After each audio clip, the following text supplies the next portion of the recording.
se visualiza, doctor. Tiene que compartir pantalla. A ver.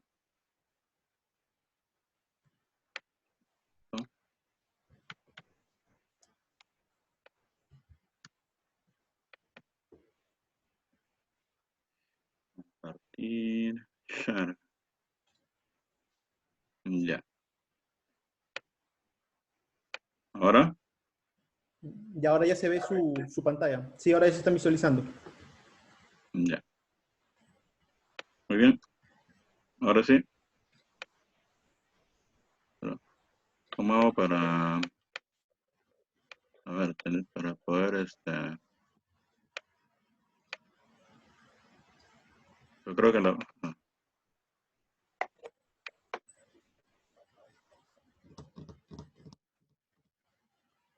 Para que no se tape la diapositiva. Ya. Ya.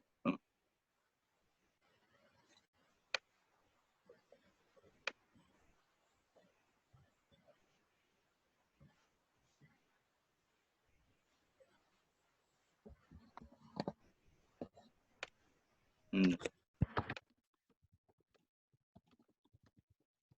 Lo que pasa es que en la derecha Sí. voy a tener que aparece la participante, sí.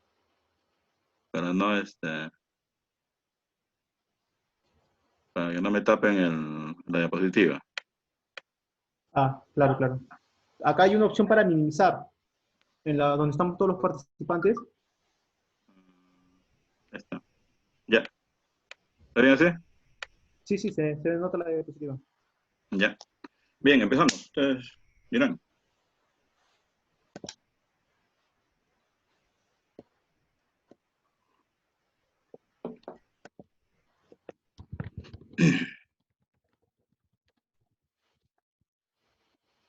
Bien, entonces vamos a hacer una pequeña presentación. Primero, agradecer a todos los participantes el día de hoy.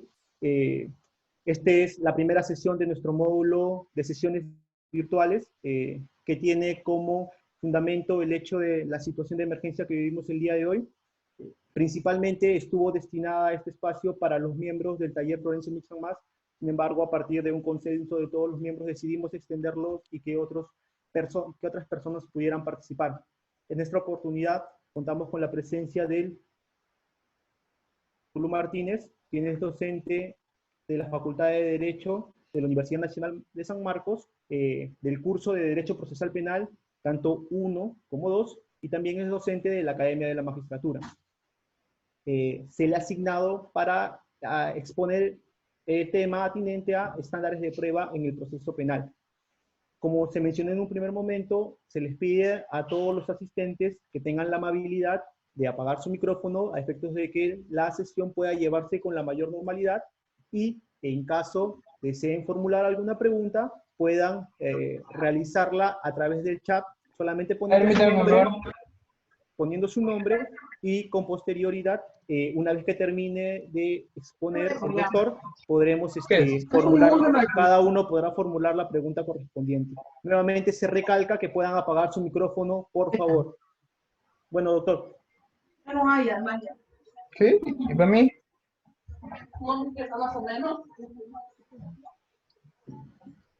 Disculpe, por favor, ¿pueden apagar su micrófono? Bien, doctor. Puede empezar, por favor.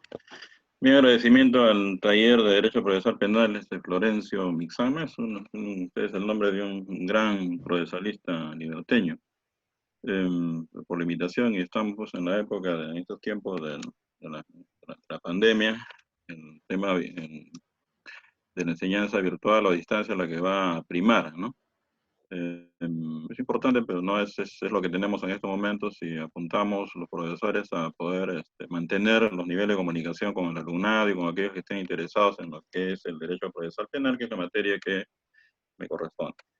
El día de hoy voy a tratar sobre estándares de prueba en el proceso penal, pero voy a establecer un marco, y si quiere, conceptual, respecto a cómo se han establecido los criterios para construir este estándar de prueba en el proceso penal, y me voy a remitir a una propuesta del epistemólogo, filósofo norteamericano de Austin, Larry Loudon, que ha hecho cátedra en varias universidades americanas, pero él es originario de la Universidad de Princeton, ¿no? Entonces es un filósofo por lo que se ha acercado al derecho a partir justamente de vincular la epistemología con la prueba en el proceso en general, pero él hace estudio de la prueba y los estándares de prueba en el proceso penal norteamericano. Y esto me trae a colación lo siguiente: ¿por qué esta aproximación a este análisis que hace Larry Loudon al proceso penal norteamericano y el estándar de prueba? Porque en la sentencia plenaria 1-2017 respecto al lavado de activos y estándares de pruebas, la Corte Suprema de nuestro país ha incorporado un conjunto de estándares de prueba para diferentes fases del proceso penal y ha establecido el estándar de prueba más allá de toda duda razonable que tiene justamente raigambre anglosajona. Y hay una apreciación, no ha desarrollado la Corte Suprema todavía el significado de ese estándar de prueba para el derecho penal para justificar una condena. Y Larry Laudan tiene una apreciación, siendo norteamericano, siendo su derecho, cómo se conceptúa este estándar de prueba en el derecho eh, norteamericano, ¿no? La epistemología que nos va a permitir vincular la filosofía con el derecho probatorio o el derecho a la prueba, es, como señalamos acá, es una rama de la filosofía que trata sobre los problemas de conocimiento, ¿no? Ese problema que se plantea es posible conocer el mundo, es posible conocer la realidad, qué métodos podemos emplear, o no es conocible, ¿no? Como decían algunos, cuál es la fuente de conocimiento de una persona, ¿no? Los empiristas decían, pues, la experiencia, la empiria, Locke, Hume, ¿no? Los ingleses. El racionalismo cartesiano, Descartes, Leibniz decía que era la razón. Y bueno, esta dicotomía entre que el conocimiento surgía a partir de la empiria o a partir de la razón vino a dar lo que llamó un giro copernicano. Manuel Kant, cuando propuso que el conocimiento debía contemplar a ambas, ¿no? Es decir, bueno, obviamente que la epistemología kantiana también tiene sus limitaciones, pero fue un desarrollo en su momento, ¿no? Entonces la epistemología como rama de la filosofía también va a poder ser aplicada al campo del derecho. Por eso que tenemos lo que se conoce una epistemología jurídica, ¿no? Básicamente una teoría del conocimiento aplicado al campo del derecho. ¿Cuáles son los componentes de esta epistemología jurídica que propone el filósofo Larry Laudan? Citado en este caso por Carmen Vázquez Rojas, una española que ha desarrollado bastante sobre la prueba, básicamente sobre prueba pericial, en la Universidad de Girona. Y él señala que la epistemología se compone, primero tiene un componente descriptivo de las reglas probatorias, lo que es el derecho probatorio para nosotros, existente en un sistema jurídico, a fin de identificar cuáles de estas reglas nos acercan a la verdad, ¿no? Se ha dicho pues que el proceso penal tiene como finalidad la búsqueda de la verdad, pero el concepto de verdad tiene pues apreciaciones, hay concepciones sobre la verdad que se consigue dentro de un proceso penal, ¿no? Igualmente, la epistemología jurídica, como otro componente, tiene un componente normativo.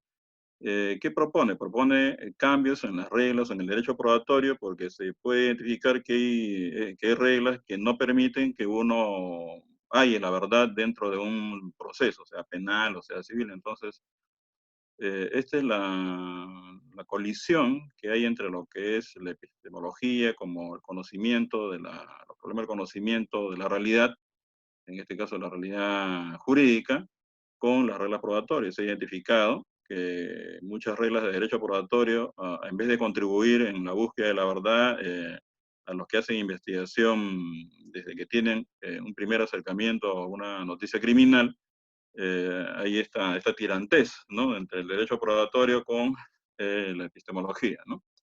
Vinculada obviamente al tema de investigación. Entonces, este es el componente normativo. Lo que busca la epistemología es justamente identificar esas reglas que son obstáculos para la búsqueda de la verdad. Entonces, siempre escuchamos que hay que buscar la verdad pues, en un proceso, ¿no? ¿Qué tipo de verdad? Hay una apreciación en la filosofía, todos hay diferentes corrientes que tienen una apreciación de la verdad, ¿no? Desde Aristóteles, la filosofía moderna, ¿no? Llevándolo al tema del el proceso penal, dice Larry Laudan, dice que un sistema de justicia penal es primordialmente un motor epistémico. Es decir, el proceso penal, las reglas como están construidas, contribuyen a buscar la verdad a partir de lo que se ha detectado desde un inicio, desde el inicio de la noticia criminal, que serían pues, pistas y los indicios. Es decir, cuando habla de motor epistémico tiene sentido porque el proceso penal es un proceso de conocimiento, ¿no? Ustedes verán que esta terminología se aplica al proceso civil, pero en general todo el proceso penal es un proceso de conocimiento porque lo que se hace desde un inicio cuando se tiene una noticia criminal, en el caso penal, se busca recabar información para tratar de descubrir la verdad, ¿no? Dentro de ese proceso. A veces nunca la encontramos, ¿no? Y hay un resultado, a veces la encontramos, a veces pensamos que la encontramos, entonces, hay, esta es una de las razones que tiene el proceso penal, una de las finalidades que tiene el proceso penal, pues alcanzar esta llamada verdad, ¿no? Esta apreciación la podemos citar a Larry Laudan en su texto Verdad, Error y Proceso Penal, que yo recomiendo, ¿no? Donde él justamente da estas apreciaciones, esta concepción que él maneja respecto al proceso penal y respecto a la epistemología jurídica, ¿no? Error, derecho probatorio y verdad, ¿no? A lo que íbamos, ¿no? En una investigación podemos errar, claro, podemos tener, condenar a un culpable que no lo es, ¿sí?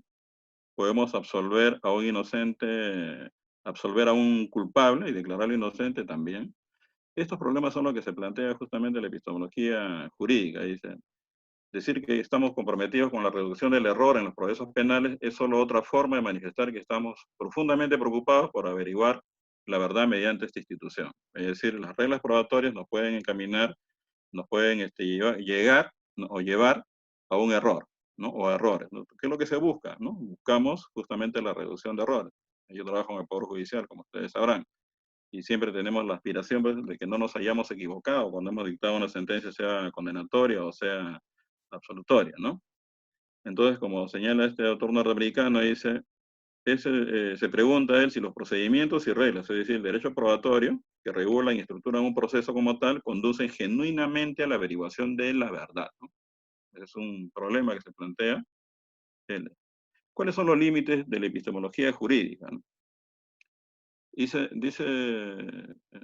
este filósofo, dice, la consolidación de la epistemología jurídica se vuelve mucho más difícil en vista de que a la par de los objetivos, intereses o valores epistémicos, ¿no? También están en juego valores no epistémicos. Y yo me voy adelantando un poco porque cuando se trata de, y uno se ha planteado la pregunta, ¿y cómo construyen los famosos estándares de prueba? Bueno, en principio cuando hablamos de valores epistémicos, hablamos de una fidelidad, de una correspondencia con la realidad, eso que llamamos verdad, ¿no? Pero sin embargo, hay otros elementos, otros valores no epistémicos que justamente tienen que ver cuando se fijan los estándares de prueba. Y los valores no epistémicos podría ser, por ejemplo, la política. Son los legisladores, ¿no? Son los políticos que dictan justamente las leyes y establecen factores que no tienen necesariamente nada que ver con valores epistémicos, con método, con metodología del conocimiento y acercamiento a una realidad jurídica determinada. Entonces, la moral, ¿no? También está ahí en el tema. En estos valores no epistémicos yo podría citar, por ejemplo, la política criminal, ¿no? Y se va a reflejar muchas veces. Estamos en estos momentos en esta etapa de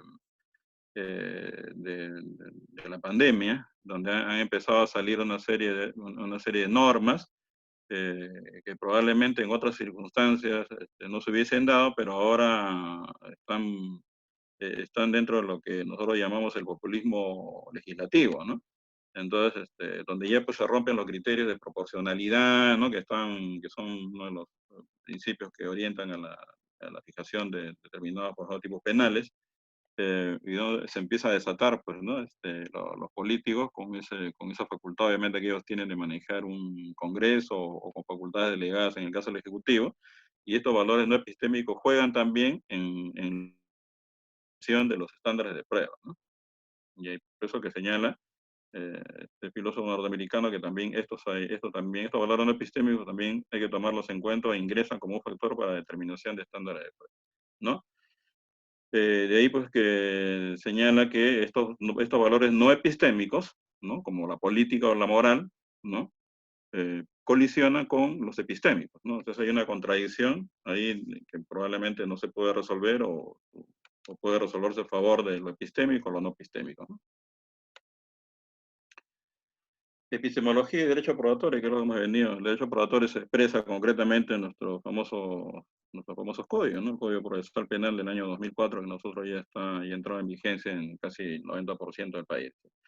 Se dice, afincado al sistema de la realidad norteamericana, dice, muchas de las reglas y procedimientos que regulan los procesos penales en los Estados Unidos, que supuestamente están diseñados para ayudar en el proceso de averiguación de la verdad, son ellas mismas las causantes de muchos veredictos incorrectos. Esto quiere decir que en la concepción del derecho probatorio, en el mismo derecho anglosajón, no hay uniformidad, ¿no? Para poder establecer y llegar a una correcta nivel de correspondencia entre la verdad con los hechos, que en este caso criminal, ¿no? Entonces, ese es un punto importante.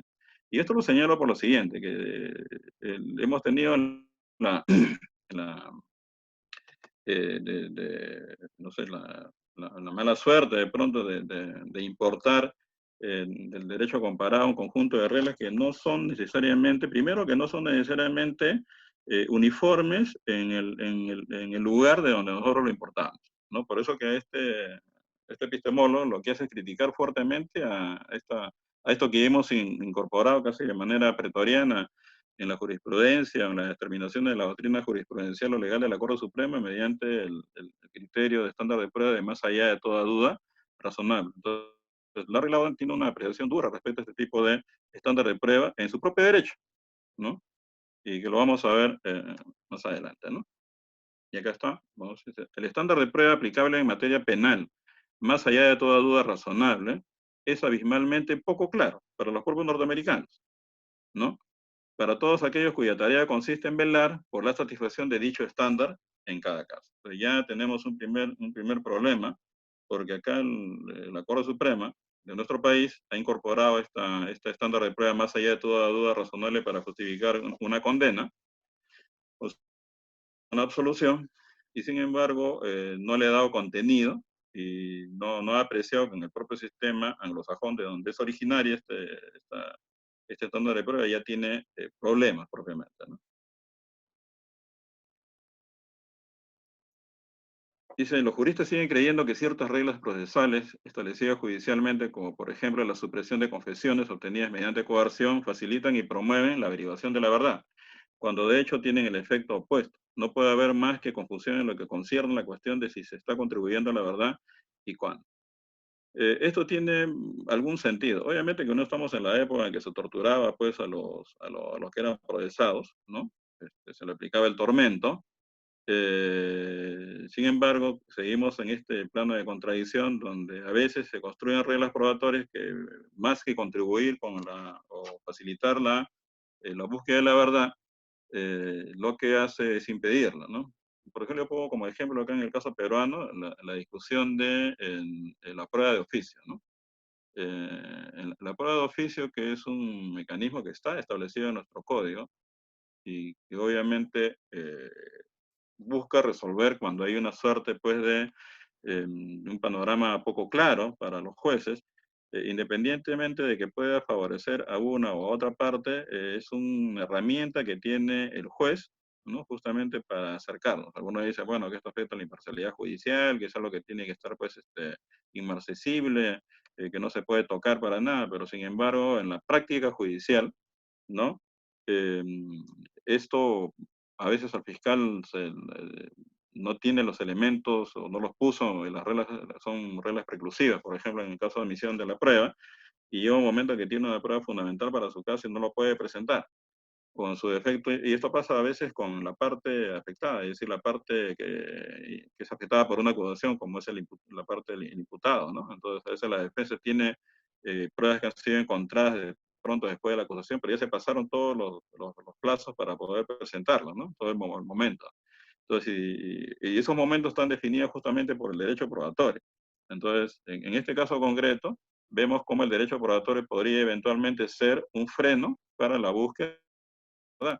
Nos dicen pues no, que nosotros los jueces románticamente, ¿no? Dijimos, hay que buscar la verdad, pero ese es un sentido natural del juez, ¿no? Para tomar una determinación, para realmente tener una justificación sólida respecto a una condena o de pronto a una absolución. Menos mal que en la práctica judicial, a desmedro de los que no son partidarios y que bajo la lógica adversarial y que solamente el proceso penal solamente aportan pruebas a las partes, eh, y ponen ahí en un rincón, ¿no? Esta posibilidad que tiene, esta facultad que es legal, ¿no? Del juez para acercarse a la verdad, se actúa, ¿no? No en todos los casos, obviamente, no en todos los casos, pero también hay una finalidad, una teología de proceso penal que está por encima. En este caso tenemos que la regla está ahí es legal, así que solo que la quieran derogar, ¿no? ¿Cuáles son los errores del sistema judicial? ¿Mm? Siempre se ha dicho, en general, que es preferible que un condenado, ¿no? Sea un culpable sea absuelto, que un inocente sea culpable y esté encarcelado, ¿no? Bueno, y esas ideas se han expuesto de la época de la Ilustración. Hay Voltaire, por ejemplo, tiene una apreciación sobre esto, ¿no? Y eso justamente es parte y es con natural con los sistemas judiciales. Hay errores, ¿no? Errores depende de que son subsanables o no subsanables. En el caso de los americanos estamos viendo que ahora hay muchos que han estado prácticamente para la ejecución, y sin embargo con los métodos modernos, ¿no? En las pruebas de ADN se ha podido establecer que realmente eran inocentes, ¿no? Obviamente esto ha tenido que ver con el avance de la ciencia y cómo ha contribuido también el sistema judicial. Entonces, ¿cuántos errores habremos cometido pues, en conjunto de los sistemas judiciales, ¿no? Entonces, ¿cuándo ocurre un error? Bueno, ocurre un error cuando una persona inocente es tratada como culpable, ¿no? O cuando una persona culpable no es hallada como tal por el sistema, ¿no? O la primera clase de error se denomina un falso hallazgo inculpatorio, ¿no? Y el segundo, un falso hallazgo exculpatorio, ¿no? Un hallazgo exculpatorio falso ocurre, por ejemplo, cuando no se acierta en condenar al verdadero delincuente. El delincuente se va a la calle porque ha sido absuelto. ¿Por qué razones? Puede ser por falta de prueba, por la apreciación que hace el tribunal, una valoración de pruebas incorrecta, qué sé yo. Hay diversos factores que pueden determinar que un culpable real sea absuelto. Y un hallazgo inculpatorio falso, que también es grave, ¿no? Consiste, y más grave, obviamente, es condenar a una persona inocente, que puede pasar años y años, por ejemplo, en un sistema, en un penal, y realmente ser inocente, ¿no? Entonces, señala este filósofo norteamericano, ¿no? Dice, el hecho de que un juicio se hayan seguido escrupulosamente las reglas procesales, evitándose que los jueces de la causa sean reprendidos, por ejemplo, cuando se hace una apelación de la sentencia en un tribunal superior, no necesariamente es una garantía de que el veredicto sea correcto. Una prevención bastante dura. Es decir, podemos tener un proceso penal escrupuloso en el cumplimiento del derecho probatorio y las reglas procesales, pues, con una condena o con una absolución, sin embargo, esta no sea correcta en la realidad. Puede suceder. ¿Mm? Por eso dice que muchas de las reglas procesales son las que pueden conducir a la emisión de veredictos falsos, ¿no?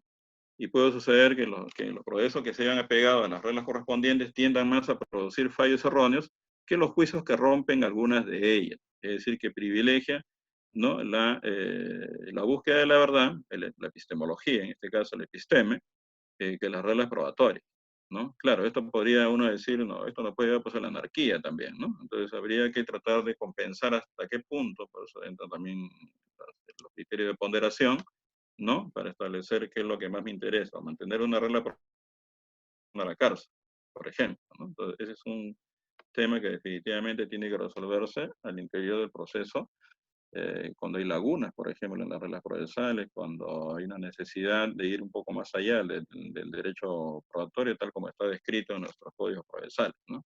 El tema de los principios. Yo sé que a veces hay un tema de cuestionamiento en la aplicación de los principios, porque algunos dicen pues que esto el colocar principios por encima de la ley de manera así desaforada, por así decirlo, justamente nos puede llevar a una suerte de anarquía. Entonces hay que tratar esto de manera mesurada, ¿no? Y justamente buscando que la decisión final que salga de un proceso penal sea lo suficientemente cercano a la realidad, ¿no?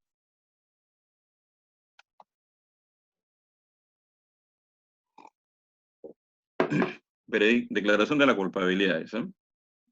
Si bien la terminología del veredicto, obviamente el veredicto en el sistema anglosajón van a ser a partir de los jurados, ¿no? Y el juez después que ya elabora la sentencia y establece toda la justificación jurídica. En el proceso peruano, la facultad de veredicto de fallar si es culpable o mantiene su inocencia está afincado en los jueces, ¿no? Que obviamente también después motivan, ¿no? Con la sentencia. Entonces, un veredicto de culpabilidad será válido siempre y cuando las pruebas presentadas en juicio establezcan que el acusado realmente cometió el delito que se le imputa, satisfaciendo para ello el estándar de prueba aplicable, ¿no? En este caso, los americanos, como les señalamos, manejan el más allá de toda duda razonable. De lo contrario, ese fallo de culpabilidad, si no ha cumplido estas reglas y ese estándar de prueba, será inválido. Declaración de inocencia. Dice, una absolución será válida siempre y cuando las condiciones para la emisión de una condena válida no hayan sido satisfechas, ¿no? Y en caso contrario, se tratará de una absolución inválida, ¿no? Es decir, las condiciones para la emisión de una condena válida no hayan sido satisfechas. Para emitir una condena válida es pasar ese umbral que se fija justamente, que fija el estándar de prueba, ¿no?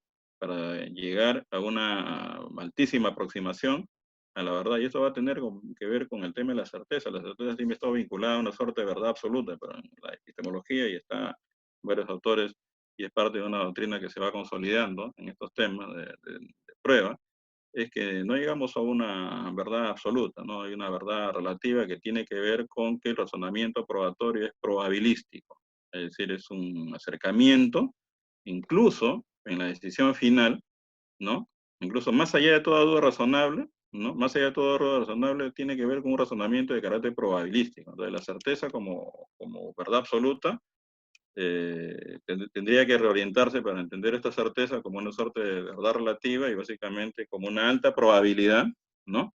De que la persona imputada, acusada, es el autor, ¿no? Obviamente después de un juicio del delito que se le ha imputado, ¿no?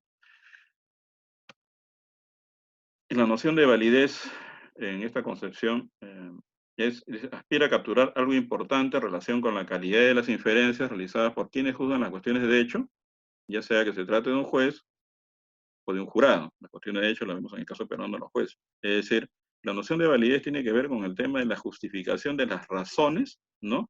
Que se dan para llegar a una conclusión, por ejemplo, de una condena o de una absolución. Cuando establecemos inferencias, establecemos la solidez del razonamiento, la inferencia tiene que ver con razonamiento, la fijación correcta de las premisas para llegar a una conclusión, ¿no? Esa lo que también llama la argumentación, ¿no? Está en la base justamente de esta noción de validez. Dándole otra terminología que está afincada también legalmente y constitucionalmente, el tema de la motivación, de una correcta motivación para la decisión final. Sobre los veredictos inválidos, ¿no? Causas, dice. El juzgador de los hechos, ¿cuándo hay veredictos inválidos? ¿No? Dice, el juzgador de los hechos puede otorgar a alguno de los elementos de juicio mayor o menor peso del que genuinamente le correspondería, ¿no? Ese es lo que se llama el peso probatorio, ¿no? ¿No? El peso probatorio. El peso probatorio básicamente tiene que ver con la calidad de la información, no es el peso, no es la prueba tasada, la prueba pesada, como no la prueba legal, como es un sistema de valoración probatoria que ha sido recusado, sino cuál es el peso en función de la calidad que tiene esta prueba, ¿no? Entonces ahí lo que se ve que el juez no le ha dado, ¿no? Según la información objetiva, un peso del que realmente le corresponde, ¿no? Es una la causa de una decisión inválida. Puede malinterpretar el grado de severidad del estándar de prueba aplicable, ¿no? Es decir, no tienen la claridad de cuál es el umbral que está fijado por este estándar de prueba. O sea, hay un estándar de prueba, pero no está apreciado en su real dimensión.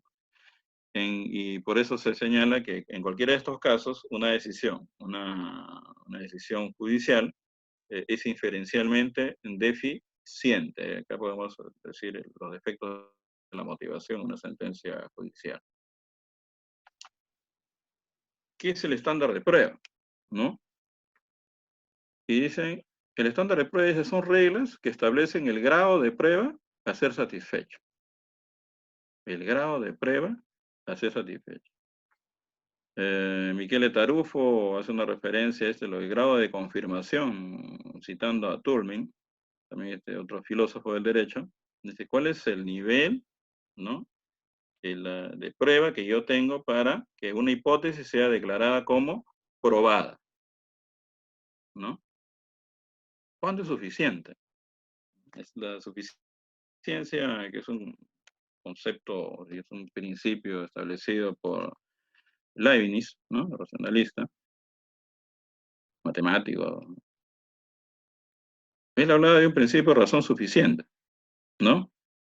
Y acá tiene que ver justamente porque la suficiencia, ¿no?, va a tener que ver con aquel grado de información que permita dar por probada una hipótesis que se ha planteado dentro de un proceso penal, ¿no?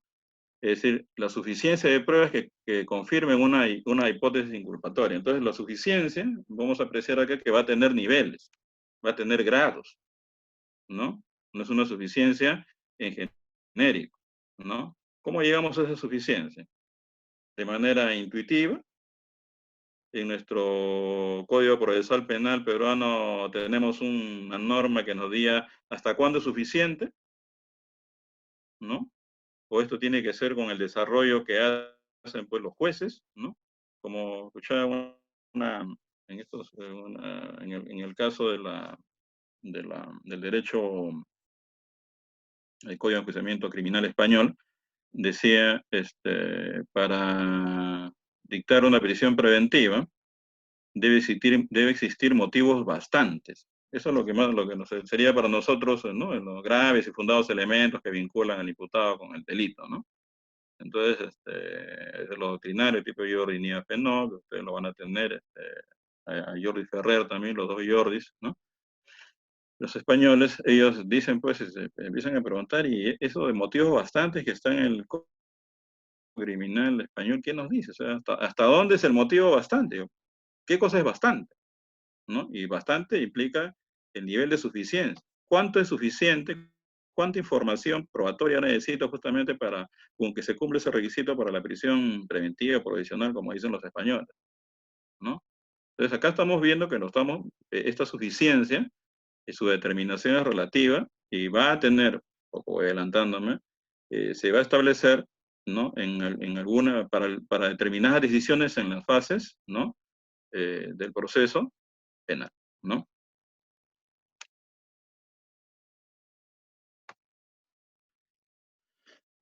Ya este estándar en el derecho romano germánico, ¿no?, hasta los albores de la Ilustración, existía, por ejemplo, a su manera, obviamente, ¿no? Por ejemplo, la fórmula para asegurar la emisión de una condena comprendía la presentación en juicio de dos testigos oculares fiables o una confesión del acusado, a veces extraída con la tortura. Es decir, en el caso, por ejemplo, de las pruebas tasadas, un testigo no valía nada, dos testigos sí, ¿no? Entonces ya están fijando justamente la suficiencia de pruebas para poder acreditar una hipótesis en el marco del derecho romano germánico, ¿no? O, por ejemplo, debía existir, ¿cuál era el estándar, no?, que para justificar una condena, bueno, que haya una confesión. No importa, ¿y cómo se obtiene esa confesión? Bueno, que se aplicaba antes de la Ilustración, ¿no?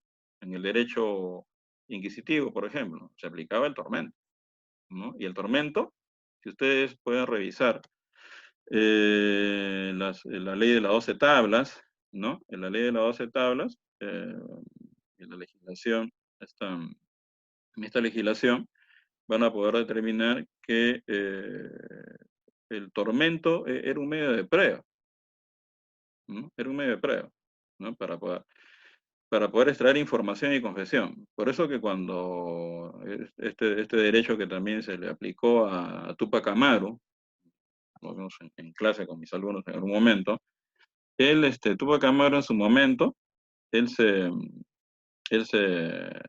eh, cuando fue condenado, ¿no? Cuando fue condenado, ustedes saben que previo a que fuera descuartizado fue sometido a torturas, ¿no?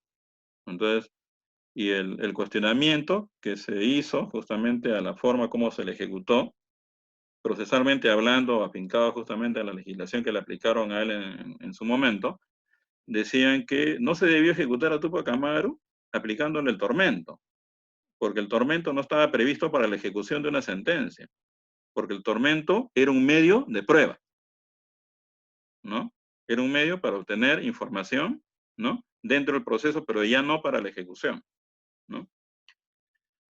Con este estándar, en este derecho romano germánico, la creencia subjetiva del juez acerca de la culpabilidad o la inocencia del acusado eran completamente irrelevantes, ¿no? Obviamente que en el derecho moderno y los muchos filósofos del derecho y los que trabajan sobre teoría de la prueba, cuestionan la subjetividad, ¿no? del juez cuando determina, y hay obviamente sistemas de valoración como la íntima convicción, donde más la decisión está en base a una creencia, a una subjetividad de los jueces, fuera de todos los parámetros objetivos que vienen de una actividad probatoria. Entonces, pero progresando a este derecho romano-germánico, el estándar, lo que creyera el juez era suficiente, bastaba que se trajera una confesión del acusado y punto. Extraías con tortura o sin tortura, lo que sea, pero era suficiente para condenar. Habían dos testigos que lo acusaban de un delito, suficiente para condenar. Ese era el estándar en este tipo de sistema, ¿no? ¿Para qué se fijan los estándares de prueba, ¿no?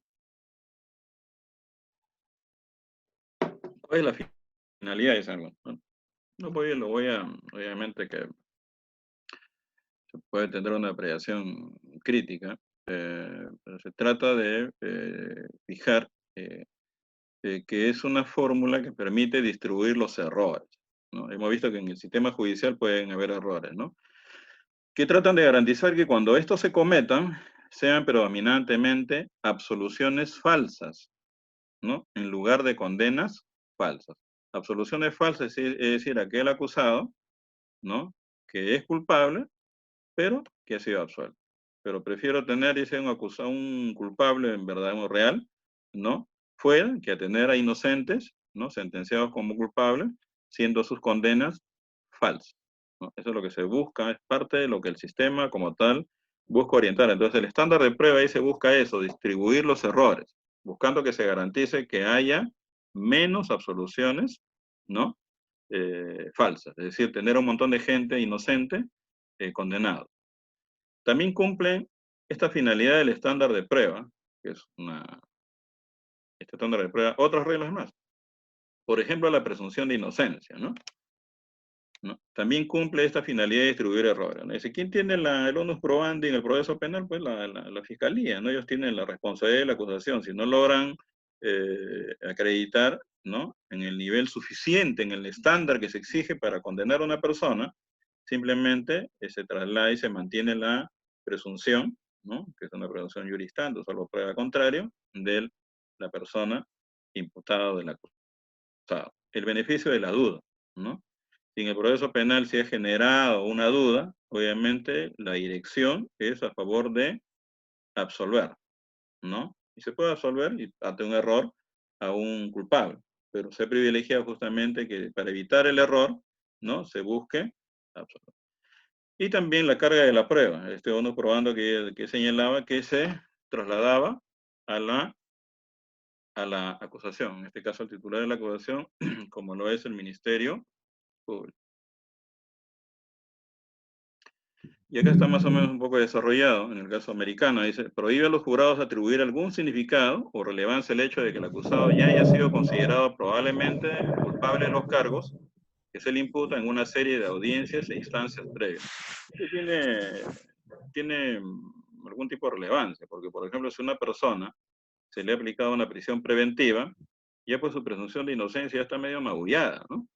Entonces ya ahora se ha establecido en la Corte Suprema la famosa sospecha grave, que es una sospecha mucho más fuerte que para presentar una acusación, que es la llamada sospecha suficiente. Entonces esto podría, obviamente, generar una suerte de impronta, una huella en el juzgador y visualizar a un acusado como culpable, ¿no? Como decía César Beccaria, ¿no? Famoso libro de los delitos y de las penas, le decía a los jueces en una invocación, cuando pase una persona, un acusado, ingrese al tribunal, obviamente no estoy diciendo exactamente como le decía Beccaria, lo que yo recuerdo, no tengo memoria fotográfica. Él decía, dulcificad sus miradas, decía a los jueces, ¿no? Dulcificad sus miradas. Bueno, y justamente la base de esto es que se aprecia a la persona como si fuese inocente, ¿no? Imagínense en esos juicios por esas épocas, hace como 300 años, llegaba un acusado golpeado, atormentado, ¿no? Y ya pues el despojo frente a los jueces, ¿cuál era la visión, ya la impronta de ellos frente a este acusado que ingresaba de esa manera al tribunal, ¿no? Ahí pues había una suerte de culpabilidad pues adelantada, ¿no? Entonces la presunción de inocencia justamente es una regla que busca que se mantenga esta presunción en la situación que sea. Yo les he dicho que tengo una opinión respecto a la presunción de inocencia que no se mantiene incólume necesariamente cuando se aplican medidas cautelares en el proceso penal, pero que esta es un beneficio que tiene, es un derecho que tiene un imputado y que se debe mantener hasta que se dicte una decisión final. Si se mantiene, obviamente va a ser declarado absuelto, ¿no? Y si no, si hay una enervación, un debilitamiento de la presunción de inocencia, va a ser declarado culpable, ¿no? El beneficio de la duda, yo lo había señalado, ¿no? Si es que hay una duda en la apreciación, en la información que tiene el tribunal o los jurados, en el caso de los americanos, esta debe beneficiar de decidirse en favor del acusado, ¿no? El famoso indubio pro reo. Y aquí está la transferencia de la carga de la prueba a la acusación, ¿no? Garantiza pues que el acusado será absuelta salvo que el Estado pruebe su caso. Entonces, un traslado, no se puede trasladar la carga de probar la inocencia a el acusado, sino que esta se traslada más bien esta carga a la acusación, al Estado, para que pueda determinarse o no si esta persona mantiene su presunción de inocencia como tal. Entonces, acá para resumir en esta parte, podemos decir que el estándar de prueba también hace juego, por así decirlo, con la presunción de inocencia, ¿no? Con la distribución de la carga de la prueba y también con con el beneficio de la duda, ¿no? Que favorece al acusado. El estándar de prueba más allá de toda duda razonable, que es, como lo repito, es algo que nos ha incorporado a la Corte Suprema en la sentencia plenaria 1-2017, lavado activo y estándar de pruebas. Ustedes pueden hacer una revisión de esa sentencia. Si bien es cierto, la Corte Suprema hizo el desarrollo más o menos del estándar de prueba para las decisiones en las otras fases del proceso penal, ha dicho muy poco respecto a esta incorporación que ha hecho del estado de prueba más allá de todo duda razonable que justifica, por ejemplo, una condena. Esta regla dice prescribe a los jurados absolver al acusado, incluso cuando piensen que es probablemente culpable, dado que solamente una creencia firme e indubitable de su culpabilidad justifica la emisión de una condena. ¿Cuáles son las deficiencias, según nuestro filósofo Larry Laudan? ¿No? Está vivo, así que todavía esperemos que tenga para rato.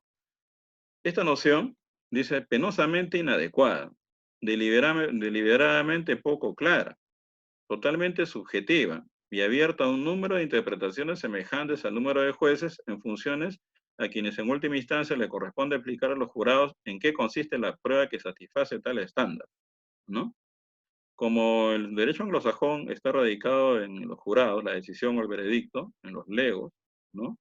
es una regla justamente para los legos, ¿no? Más allá de todo duda razonable. Ahora los legos, es decir, los que no conocen el derecho, podrán estar, si los mismos abogados y los jueces, ¿no? Tienen problemas para establecer eh, cuál es el contenido de ese estándar de prueba más allá de todo duda razonable. Imaginemos de aquella ama de casa, aquella persona que en el sistema anglosajón norteamericano haya sido convocada para adoptar una decisión, ¿no? Entonces hay un problema de cómo se instruye el jurado respecto a qué significa el más allá de toda duda razonable. La jurisprudencia norteamericana respecto a esto tiene pronunciamientos dispares, ¿no? Hay unos que dicen que no es necesario darle la instrucción al jurado, ¿no? Y hay otros que dicen que sí, ¿no? Por eso que dice Laudan que esta es una regla que al final está dentro de un tipo de valoración de prueba subjetivo, es decir, que queda al arbitrio, a la íntima convicción, ¿no? De los que conforman y son parte del jurado, ¿no? Entonces, ¿qué es una duda razonable? Algunos dicen que este estándar de prueba tiene una apariencia de tautología, ¿no? Una duda razonable es una duda para lo cual puede ofrecerse una razón, ¿no? Dice, aquellas dudas para los que no puedan ofrecerse razones fracasan ese intento de ser razonables y por ende no están en condiciones de impedir la emisión de una condena. Yo tratando un poco de entender, para objetivar en este caso la información que va a tener un juez en el caso peruano, hasta dónde sería, si estamos hablando tiene que haber una duda razonable, entonces, razonando al contrario, hay dudas irrazonables, ¿no? Y la razón se asienta sobre reglas de lógica, sobre máxima experiencia, sobre reglas de la ley de la naturaleza o la ciencia como tal, ¿no? Entonces, eh, eh, si un juez, como es un caso, no sé, de homicidio, ¿no? Donde existe la evidencia de una persona, el acusado, que ha disparado, ¿no? Y ha sido descrito, que se le ha hecho la prueba de absorción atómica y aparece pues el resto de disparo, ¿no? Los famosos tres metales que le aparecen, ¿no? Plomo, bario, antimonio en las manos. Y hay testigos, ¿no? Había una animadversiones, había una amenaza, y de pronto el juez dice, se ha hecho toda la actividad probatoria, y él dice, juez, tengo dudas de que él haya disparado y que sea el autor. Entonces ya entramos de pronto, como un ejemplo un poco grosero, a una suerte de una duda pues que no tiene mayor fundamento, ¿no? Que sale pues de la cabeza del juez y que no se asienta en la actividad probatoria que se ha realizado en su cara, ¿no? Frente a él, vía la inmediación, en un proceso penal. Estoy tratando un poco de darle un contenido porque esto vamos a tener que discutir cómo le damos contenido si es que mantenemos este estándar de prueba de más allá de toda duda, es razonable, ¿no? Esta explicación de la duda razonable frecuentemente dice ha sido vista con desaprobación por los tribunales de apelación y a veces explícitamente repudiada. Es decir, cuando se le ha explicado, el juez al jurado, qué significa dar el veredicto, es decir, tomar una determinación más allá de toda duda razonable, cuando le han dado instrucciones, a veces lo que han hecho más es enredar al jurado, y por eso que en Estados Unidos ha sido visto con desaprobación, ¿no? Es que más allá de toda duda razonable tendría que haber un criterio uniforme para darle pues las instrucciones. Y ustedes saben que el sistema norteamericano la conforman muchos estados y no hay una uniformidad respecto a esta red. Y cuando se ha hecho se le ha dado instrucciones, un juez para cómo debe fallar, cómo debe dar el veredicto el jurado, ha sido en sentencias, ¿no? Han sido explícitamente repudiadas en la justificación de la revocación de una sentencia. De hecho, que no deben darle instrucciones al jurado de cómo se concibe la duda razonable. Es decir, como señalábamos, hay pronunciamientos dispares en el propio sistema judicial norteamericano. ¿Qué dice el Acuerdo Supremo de Wisconsin? Por ejemplo, en un caso como este. En un juicio penal, la instrucción al jurado de que una duda razonable es una duda para la que puede ofrecerse alguna razón con base en las pruebas disponibles, en este caso para ellos es correcto. A lo cual sensatamente añade que una duda no puede ser razonable salvo que exista una razón. Y si esta razón existe, esta puede ofrecerse, ¿no? Por eso acá entramos a una suerte pues, de pensamiento circular, como algunos le llaman, una suerte de tautología, ¿no? Si yo tengo duda, obviamente no voy a llegar a una certeza, pero esa duda tiene... No, no. En el mundo académico se sostiene que la forma correcta de entender lo que significa una creencia, más allá de toda duda razonable, consiste en sostener que cualquiera de las creencias de este tipo ha de ser altamente probable. Entonces ya entramos en el ámbito de la probabilidad, y voy adelantando que se está sosteniendo por varios autores, parte de la doctrina, y en la filosofía del derecho vinculada a los procesos, a la teoría de la prueba, de que en el proceso penal nunca vamos a llegar pues, a la verdad absoluta, sino a una alta probabilidad. Por eso se dice que el derecho probatorio es probabilístico, ¿no? Entonces, cuando estamos en el ámbito de la probabilidad, ¿no? En el derecho norteamericano se establecen, se trata de un cuestionamiento, y realmente dice que no se puede aplicar las matemáticas a las decisiones judiciales y a los estándares de prueba, ¿no? Ha habido pues un serio cuestionamiento a la teoría bayesiana, la teoría de Bayes respecto a cómo se aplican las matemáticas a la decisión judicial, ¿no? Hay un Michele Tarufo, hay un cuestionamiento, hacen cuestionamientos sobre esto, pero han habido ahí propuestas tendientes a establecer la valoración de la prueba sobre criterios matemáticos, ¿no? Eh, ¿Cómo se mide la probabilidad? ¿No? Las probabilidades se pueden asumir valores en una escala que va del 0 al 1, ¿no? En el sistema americano. Es costumbre, aunque no sea estrictamente correcto, identificar una probabilidad de 1 con la certeza absoluta, ¿no? 1 sería la certeza absoluta, equivalente a verdad absoluta. En el proceso peruano, y también lo hemos asumido acá en el proceso civil nacional, se debe conceder, dice, la razón, y esto tiene que ver ya con el estándar de prueba, a una parte en detrimento de la otra si las pruebas favorecen preponderantemente a la primera. Nos explicamos, ¿no? Tenemos que en un proceso civil se presenta una demanda con las pruebas necesarias, pero también la otra parte va a hacer el descargo correspondiente y va a presentar sus pruebas. Ahí hay una confrontación de hipótesis, ¿no? Entonces, en el caso civil, se dice que se le tiene que dar la razón a aquella hipótesis, ¿no? Que tiene, que las pruebas favorecen preponderantemente, es decir, un poco más en el balance favorece a la hipótesis de la parte demandante o demandada. A ello se le tiene que dar la razón. Este es un estándar de prueba en materia civil que se llama preponderancia. Hay que tener en cuenta que en el caso peruano, y también está en la sentencia plenaria 1-2019 sobre prisión preventiva, en este acuerdo plenario último que sacó la Corte Suprema, se ha utilizado estos criterios de preponderancia como estándar de prueba para determinadas determinaciones que tiene que ver, por ejemplo, con riesgo procesal. Se ha aplicado el criterio estándar de prueba civil para emitir una sentencia a decisiones intermedias, ¿no? En el proceso penal. Por eso ustedes van a ver que y sería cuestión que la revisen y la contrasten, que van a utilizar la verdad preponderante, ¿no? O preponderancia de la prueba. Y también está incluido pues la sospecha, el estándar de sospecha grave, por ejemplo, para los graves y fundados elementos de convicción, ¿no?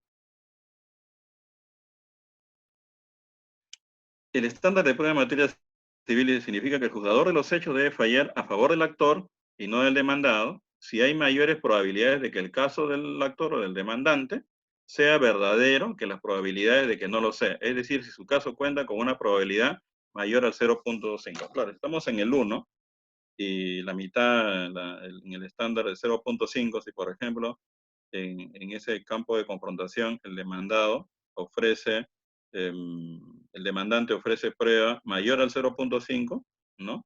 Algunos dicen mayor al 50%, ¿no? Tenemos que a ese se le va a dar la razón, incluso en la determinación, no, se le da la razón en una sentencia que va a validar o darle razón a su pretensión, ¿no? Este estado de prueba que tiene, ustedes dirán, ¿y esto qué tiene que ver con nosotros, no?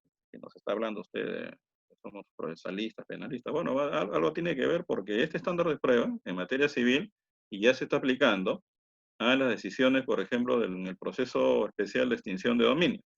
En el proceso de extinción de dominio, el estándar de prueba para emitir una sentencia extinguiendo el patrimonio mal habido de una persona, ¿no? Justamente se utiliza esto y el estándar de prueba en materia civil, la llamada de la verdad preponderancia, ¿no? De la verdad preponderante también, o preponderancia de la prueba, ¿no? Y eso está reconocido no solamente en el proceso de extinción de dominio, expresamente tanto en la norma, la norma y en su reglamento, ¿no? En su reglamento está reconocido justamente este estándar de prueba. Por eso que cuando uno litiga, los abogados, alguna vez he señalado esto, que algunos abogados van y litigan en el proceso de extinción de dominio y dicen, pues, no, no se aprobó más allá de toda duda razonable, que es el estándar que establece la Corte Suprema para lavado de activos, para dictar una sentencia, de que los bienes que tenía mi cliente, demandado por la Fiscalía, tenían origen ilícito, ¿no? Bueno, ese estándar de prueba no funciona, ¿no? Para el proceso de extinción de dominio. El estándar de prueba de más allá de toda duda razonable con los problemas que les estoy señalando, y que lo señala este yo filósofo Larry Laudan, se aplica en materia penal. Está fijado estrictamente para el proceso penal. ¿Mm? Y el estándar de prueba en materia penal, ¿no? Que es el campo en el que nosotros nos desenvolvemos. La intención es que el estándar de prueba que aplica en materia penal sea mucho más severo que el civil. ¿Por qué? Porque dicen en el civil que se juegan temas, pues, de pronto patrimoniales, ¿no? Puedo perder mi patrimonio, puedo perder mi libertad por una condena, ¿no? Entonces se va a exigir que el estándar de prueba, ¿no? En materia penal sea mucho mayor, ¿no? La barra sea mucho mayor para evitar una condena. Por eso que algunos señalan, cuando entran a matematizar, si se quiere, en el tema de la probabilidad, el estándar de prueba, que el estándar de prueba, más allá de toda duda razonable, en ese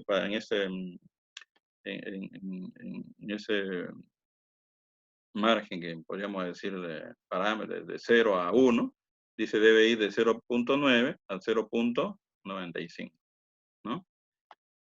Entonces, este estándar de prueba y el umbral de probabilidad, ¿no? El umbral de probabilidad es hasta dónde voy a alcanzar, ¿no? Dónde voy a alcanzar y para poder la valla que tengo que traspasar, ¿no? Eso se llama los umbrales, ¿no? El estándar de prueba para condenar podría ser definido, dice, mediante la especificación de un umbral de probabilidad, un valor numérico que exprese cierto grado de confianza, que tendría que ser satisfecho por la creencia en la culpabilidad. Si es que la convicción de los miembros del jurado, en este caso americano, así como la condena correspondiente, han de estar justificadas. La jurisprudencia en Estados Unidos y qué dice respecto a la cuantificación, dice. Por ejemplo, dice, al resolver favorablemente una apelación, un tribunal de segunda instancia en Massachusetts sostuvo lo siguiente. La noción de una duda razonable no se presta a cuantificación, sino que es inherentemente cualitativa. Ya se empieza a cuestionar este campo de la cuantificación. Cuando se habla de cuantificación, se habla de números de medición de peso, por ejemplo, ¿no? En Nevada, por ejemplo, la Corte Suprema de Nevada sostiene la noción de una duda razonable es inherentemente cualitativa, no de cantidad, ¿no? Cualquier intento de cuantificar puede disminuir o aligerar indebidamente la carga de prueba impuesta a la acusación, además de que probablemente tienda más a confundir que a esclarecer las cosas, ¿no? Ya vemos pronunciamientos que vienen de tribunales americanos, como señalamos, no hay una uniformidad respecto a lo que es, más allá de toda duda, razonable, ¿no?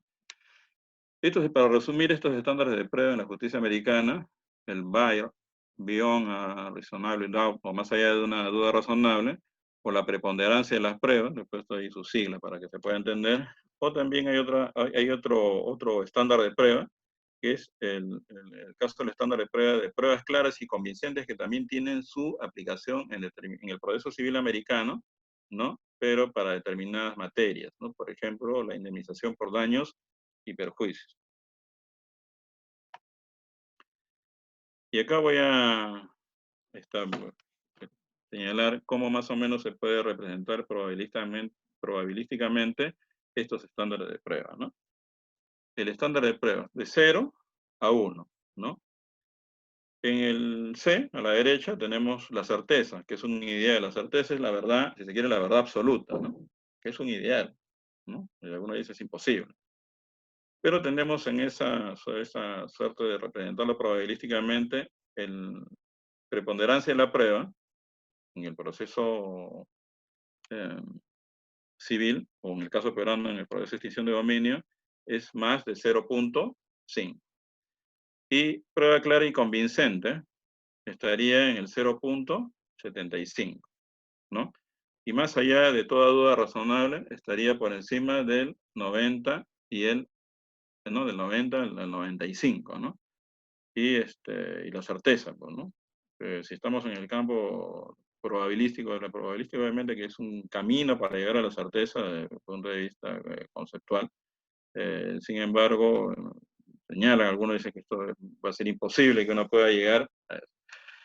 Estos estándares ya están afincados en el proceso peruano, el de preponderancia en la prueba en el proceso civil y extinción de dominio, prueba clara y convincente, no lo tengo por lo menos visto en alguna jurisprudencia peruana, pero esto, por ejemplo, se aplica para el tema de indemnización por daños y perjuicios, que es materia propiamente patrimonial o civil, que sea en los Estados Unidos, y el más allá de toda duda razonable, que ya ha sido incorporado a nuestra realidad jurídica nacional, bajo corresponsabilidad pues, de nuestra Corte Suprema, que va a tener la obligación, obviamente en el desarrollo de la jurisprudencia, de poder darle un contenido que pueda tener un cierto fundamento, cierta razonabilidad, para que los jueces puedan aplicarlo correctamente, o en todo caso, como es una apreciación de la Corte Suprema, podría eventualmente o mantenerse si no se le da el contenido o descartado, ¿no? Entonces es un tema que queda un poco en el futuro y que hay que establecer algunos niveles de discusión para poder resolver este problema, ¿no? Que se los he presentado. Bueno, cumpliendo con lo que había quedado con el organizador, quedamos en una, ¿no? En hacer esta disertación en este tiempo, ¿no? Muchas gracias. Bien, muchas gracias, doctor. Vamos a pasar a una segunda etapa de esta sesión donde los asistentes y los miembros del taller van a poder formularle algunas preguntas en cuanto a la disertación que han tenido el día de hoy. El compañero Marcial escribe que quiere realizar una pregunta. Marcial, por favor, si podrías prender tu audio para realizarla. Bueno, ¿me oye? ¿Sí? Sí, sí, ¿Sí? sí. ¿Se me oye? Sí. Sí, te oigo, Marcial. Ya sí. Bueno, mi pregunta básicamente va en relación a, como se ha mencionado que la verdad es una verdad relativa, eh, necesitamos como presupuesto de eh, justicia eh, al concepto de verdad. Es decir, ¿cuál es el vínculo que existe entre ambas, no? El concepto de justicia. O sea, para determinar que una decisión es justa, debe haber un presupuesto de verdad. Sí, una decisión, claro. Sí, a ver, habría que establecer qué entendemos por la justicia. Bueno, si viendo la parte práctica es llegar a probar que en la realidad hay correspondencia en esa verdad con la realidad, de lo que plantea este filósofo Tarski, que ha influenciado mucho en la filosofía moderna respecto a la verdad como correspondencia, ¿no? Que recoge también lo que decía en su fórmula, ¿no? Aristóteles, ¿no? Respecto a la verdad. Es decir, si logramos acreditar que un culpable realmente, una persona es culpable y que ha cometido un hecho delictivo y hay una condena, estaríamos aplicando una justicia porque, por ejemplo, hay una víctima de por medio, ¿no? Bueno, la discusión sobre el tema de la si es retributiva, es toda preventiva, es toda una discusión también, ¿no? Y esto también va con el tema de poder, frente a un acusado, si no se ha logrado acercarse pues a la verdad, pero tenemos la verdad del otro lado, ¿no? Si no se ha logrado la fiscalía acreditar que es verdadera su hipótesis planteada en su acusación y hay una presunción de inocencia o ya alguien que se declara inocente y en el proceso se logra acreditar la verdad de la contraparte, que en este caso sería el imputado, estaríamos también haciendo justicia, ¿no? Porque estaríamos absolviendo a alguien que ha sido procesado, ha sido sometido a una investigación, incluso llevado a una prisión preventiva, es decir, algo de justicia o algo de reparador le estaríamos haciendo al acusado, ¿no? Eso hay que ver por ambas vertientes, ¿no? Por el caso de los imputados y también por el caso de las la víctima es un sujeto procesal que recién en estos últimos años ha tenido relevancia en el proceso penal. En ese sentido, ¿no bastaría con respetar las reglas procesales para determinar que una decisión es justa? Es que habría que ver, por ejemplo, si las reglas procesales, obviamente es parte, pasan pues los filtros de constitucionalidad, si todo el proceso penal es un proceso que implica también la posibilidad de su reforma. No nos olvidemos pues que el proceso penal no es como las reglas por el derecho probatorio, no es algo pues que está, es duro, es un férreo, qué sé yo, ¿no? Sino que se va buscando que también vaya mejorando justamente en que ayude y coadyuve a asegurar que esa verdad que buscamos en el proceso se logra, ¿no? De ahí se plantea esa discusión que decíamos, ¿no? De lo epistémico que busca la verdad y cómo el derecho probatorio o se convierte en un freno de esa búsqueda de la verdad o se convierte justamente en reglas que podrían encaminar como tal, ¿no? Bien, se da paso a Renzo Salcedo para que formule su pregunta. Sí, buenas noches. Primero agradecerle al profesor Arboluno por su conferencia, muy, muy interesante. Mi pregunta es respecto al estándar de prueba, a preguntarle, profesor, si el estándar de prueba en el proceso penal está en función a los actos procesales que se desarrollan en cada etapa. Por ejemplo, en las diligencias preliminares se realizan, por ejemplo, los actos urgentes o inaplazables, ¿no? Que se diferencian el estándar de prueba en esta etapa de la investigación preparatoria, que se realizan los actos procesales destinados a buscar elementos de cargo y descargos para formular acusación, ¿no? Entonces mi pregunta va referido a eso, si el estándar de prueba está circunscrito a los actos procesales que se desarrollan en cada etapa o está en función a qué elementos. Bueno, está en función creo que el impacto de las decisiones que se van a dar en cada fase, ¿no? Ya el Acuerdo Supremo, como tú has señalado, ha establecido unos estándares, epistemólogos como el mismo Larry Laudan o el mismo profesor Jordi Nieva y Jordi Ferrer de Girona, ellos justamente hacen una recomendación de que debe existir estándares de prueba por cada fase, ¿no? Por cada conjunto de actos procesales que hay en el proceso penal, por eso que tiene cierto sentido que no sean pues, estándares de pruebas exigentes cuando estamos en una etapa recién preliminar, ¿no? Que podría ser, que podría solicitarse para que se presente una acusación. Entonces, esa es una recomendación, y obviamente la Corte Suprema en la búsqueda, no estoy necesariamente cuestionando todo lo que es la Corte Suprema, pero sí ha tenido la virtud de establecer a su manera esta fórmula de la sospecha, ¿no? La sospecha que tiene, como se señala, un sentido técnico jurídico y siempre al inicio pues empezó a cuestionar, porque decían por qué la Suprema pone la sospecha, obviamente dentro de una apreciación común, ¿no? Nosotros sabemos que la sospecha pues tiene una configuración de cierta subjetividad, ¿no? Sin embargo, tratando de rastrear un poco el sentido utilizado, lo dice la Corte Suprema, pero ya lo aclara mejor en el caso de la sentencia del acuerdo plenario sobre prisión preventiva, y donde el término sospecha lo coge justamente del derecho procesal penal alemán, ¿no? Hace poco ha salido un texto de Gacetas Jurídicas o de varios autores sobre el tema de esta sentencia, este acuerdo plenario del Acuerdo Supremo, y justamente me puse a tratar de rastrear por qué se ha puesto esta terminología, estos vocablos de sospecha, y está en el derecho, el Código Procesal alemán, ahí se utiliza el vocablo como tal en un sentido técnico y objetivo, ¿no? Entonces, sí, respondiendo nuevamente a tu pregunta, me parece que sí, hay la necesidad de que estos estándares de prueba puedan funcionar, estos grados de confirmación, estos umbrales, ¿no? Estas vallas, por así decirlo, tienen que funcionar de manera diferenciada de acuerdo a los actos procesales y la a los momentos que hay en el proceso penal, ¿no? Bien, la pregunta se le da paso para que formule su pregunta a Alexander Lisbrao. Por favor, Renzo, tu micrófono, apágalo.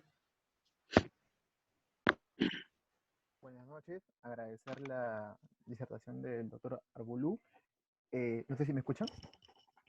Sí, te estoy escuchando. Sí. Doctor, Renzo. ¿Sí? Alexander, doctor. Alexander, ya. Bueno. Sí, doctor, mi pregunta está enfocada más que todo en relación al estándar, en relación al peso probatorio que había mencionado respecto a la calidad de la información. Si bien en los procesos de criminalidad organizada, en los cuales se han utilizado como acto de investigación o como procedimientos especiales la colaboración eficaz. Y dentro de estos procesos especiales se han llegado a acuerdos aprobados, homologados ante el órgano jurisdiccional. Este peso probatorio respecto a la calidad de la información eficaz que tendría incidencia en el proceso principal, ¿qué criterio respecto de estándar tendría que tener el juez que controla este acuerdo al verificar que la información aportada y los elementos recabados para su corroboración tengan el mismo criterio de estándar respecto del proceso principal, teniendo en cuenta que a veces estos acuerdos son aprobados por distintos jueces y a ser aprobado por otro juez, tendríamos que en un proceso especial aprobado por un juez A, que a veces es trasladada esta prueba como prueba trasladada a otro proceso donde lo conoce un juez B. ¿Qué estándares se podría aquí valorar cuando en el proceso especial un juez A ya ha controlado esa legalidad?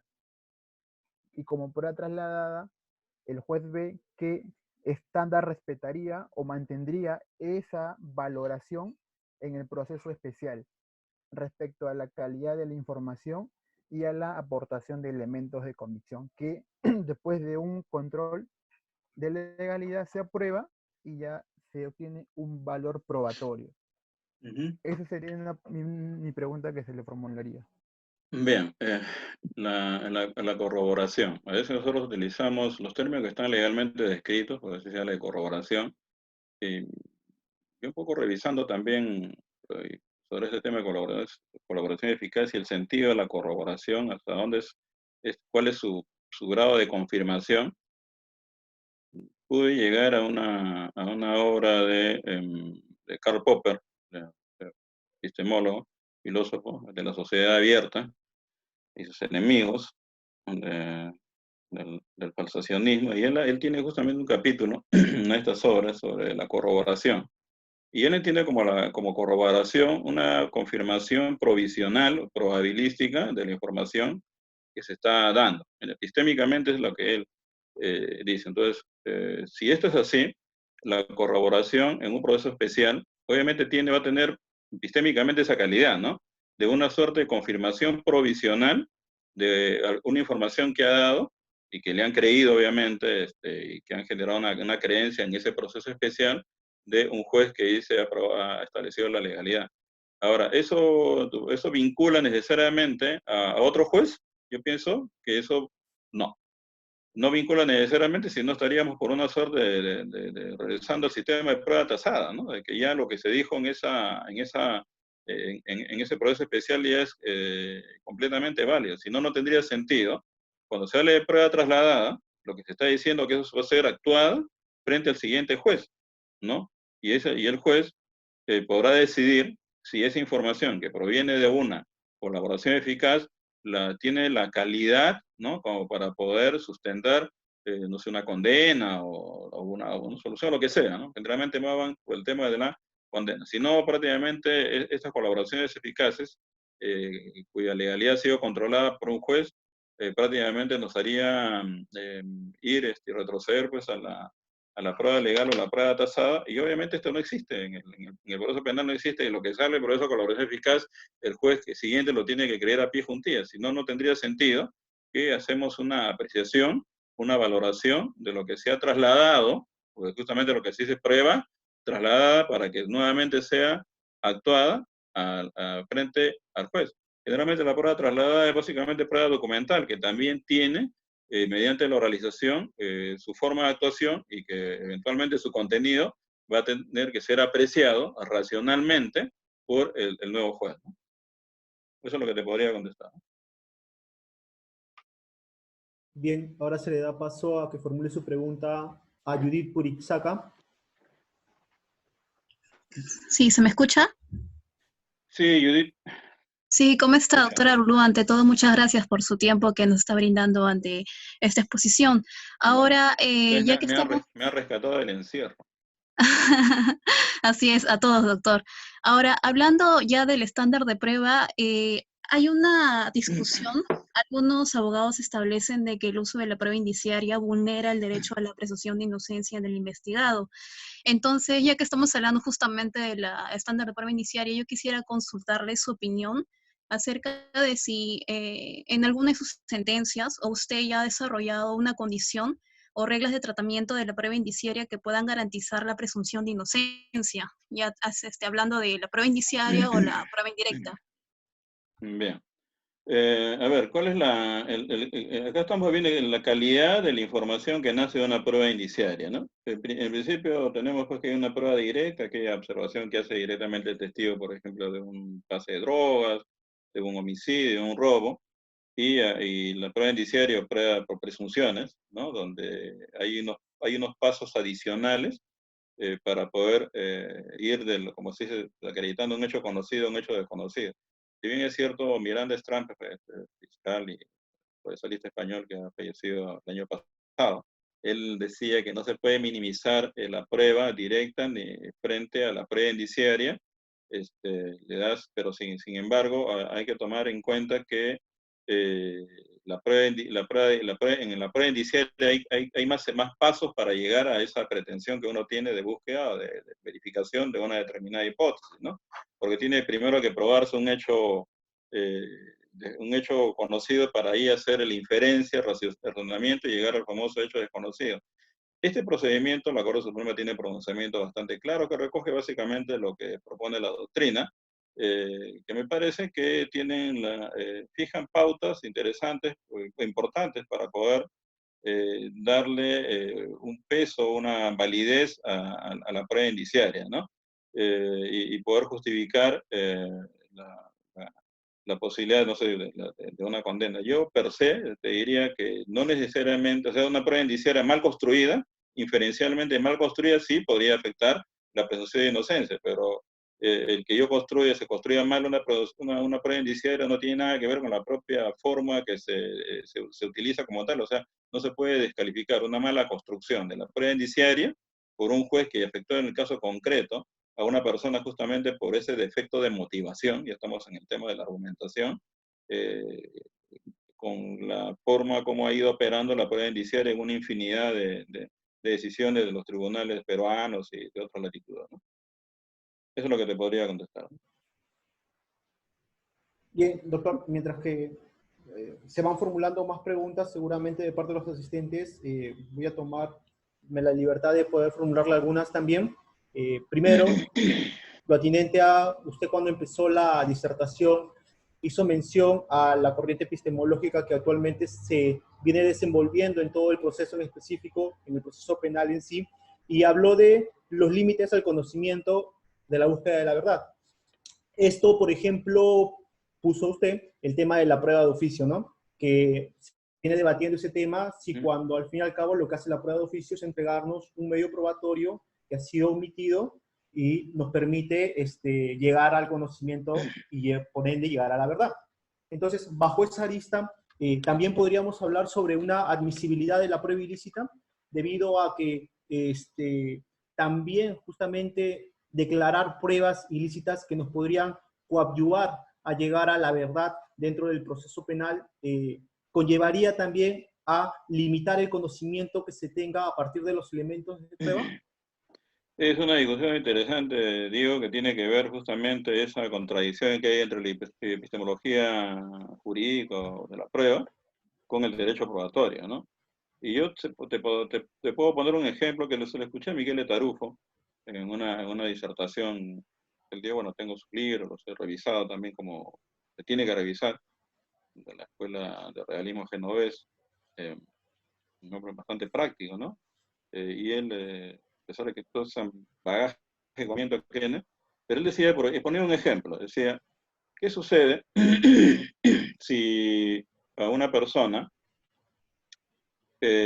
para presentar una prueba en un proceso que busca ¿no? ganar, se introduce una notaría y sustrae una minuta o una escritura, ¿no? de la notaría y lo presenta en el proceso, ¿no? Como tal.